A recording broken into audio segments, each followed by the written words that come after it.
What's up everybody, it's Paul from Boosted Films, and in this video we're going to change the engine air filter and cabin air filter in this 2023 Honda Odyssey.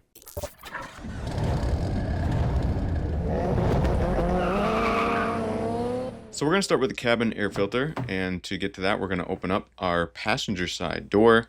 If you need to make some room, you can move your seat back a little bit to get you some room. We need to open up our glove box here and take anything out of it. If there's stuff inside, it's easiest to do this if you just kind of empty it out.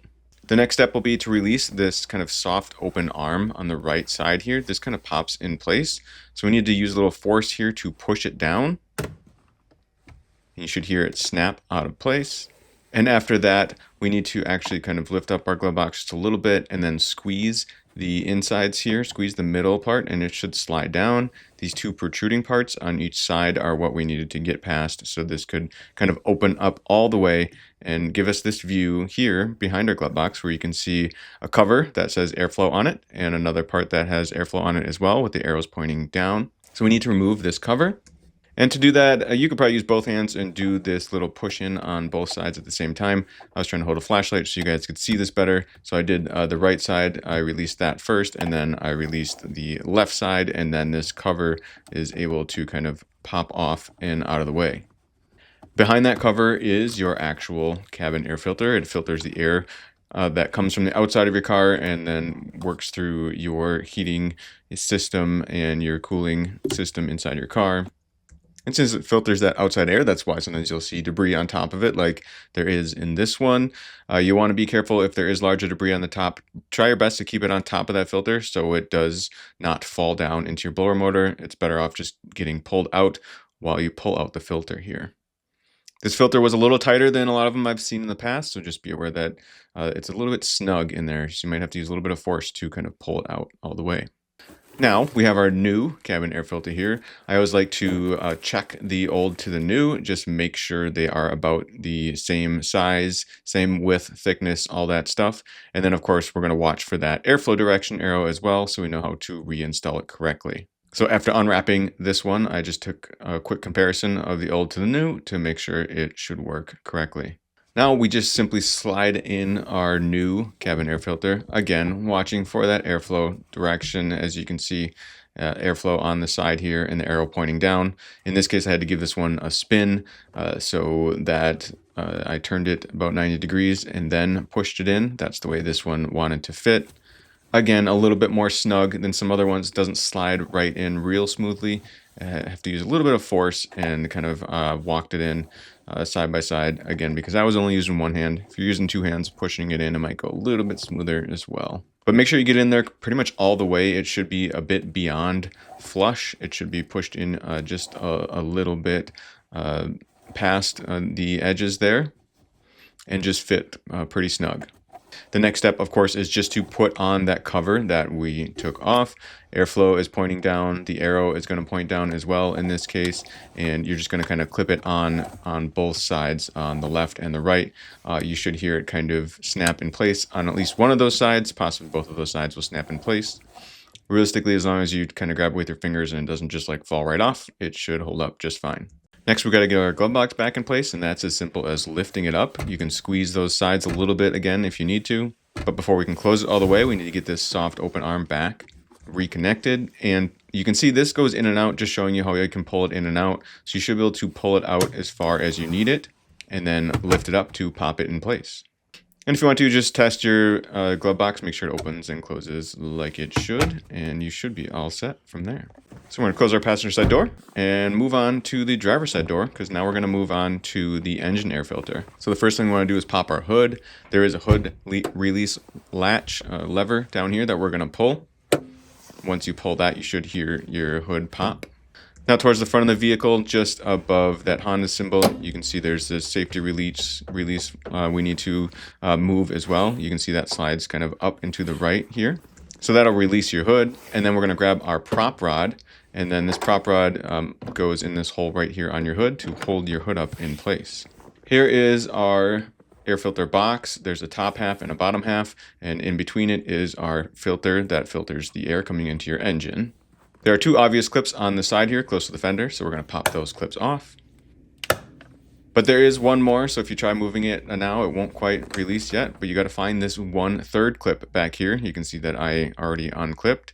That was the kind of hidden one, and then those other two that I showed already. So once all three of those are unclipped, you can lift up the outer part of the airbox and then pull it kind of towards you, pull it towards the fender, and it'll pull out of the kind of two slots that it's in on the other end.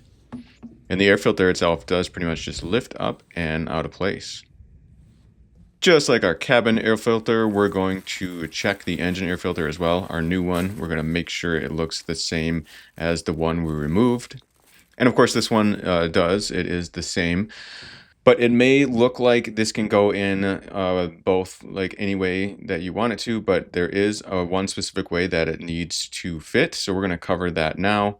What you're going to notice is there's actually more of a flat spot on one side, and the other side has a little bit more of a protruding line. So that line, or kind of that slot spot, is what I'm showing right here. And then the other side is what I'm considering the flat spot. And the line side is what's going to go towards the engine. So sitting just like this inside the airbox. And why that line side? Because right here, you can see this groove. That's kind of where that line needs to slide into. So that's what we're going to do here. We're just going to lift up that cover, slide it in, and as long as that line side is kind of going down towards the inside of the car, it should just fall in place and sit flush on that bottom side of the airbox.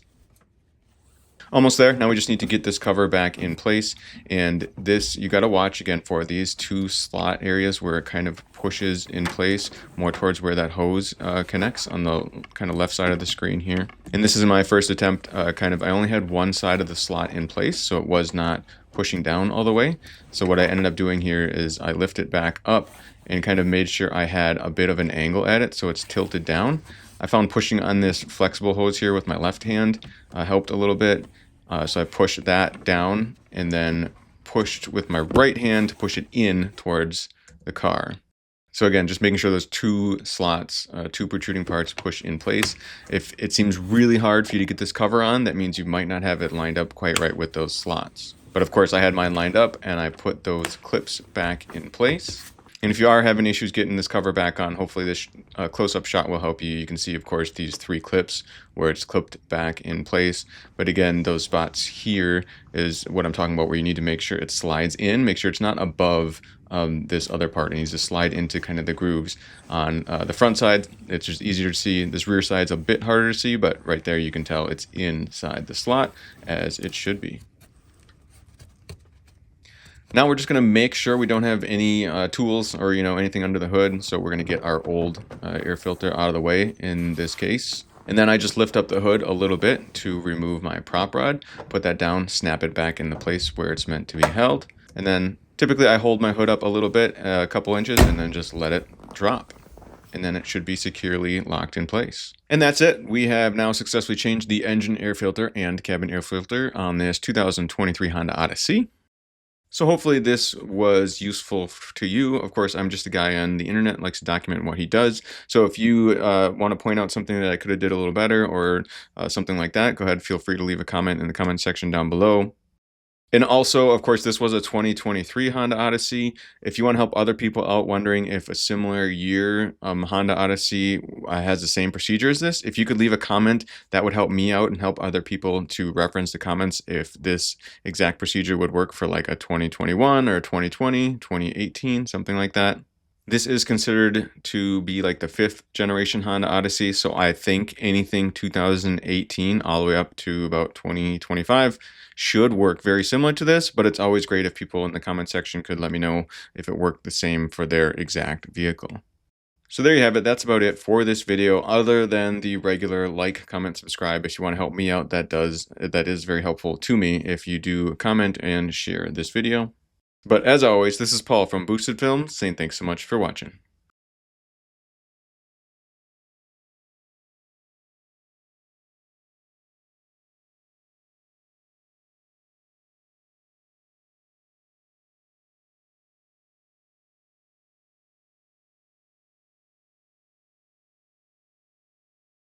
I just want to say that domestic violence is never okay. If you or someone you know is experiencing issues with a partner and doesn't feel safe, please visit the website thehotline.org or call 1-800-799-SAFE.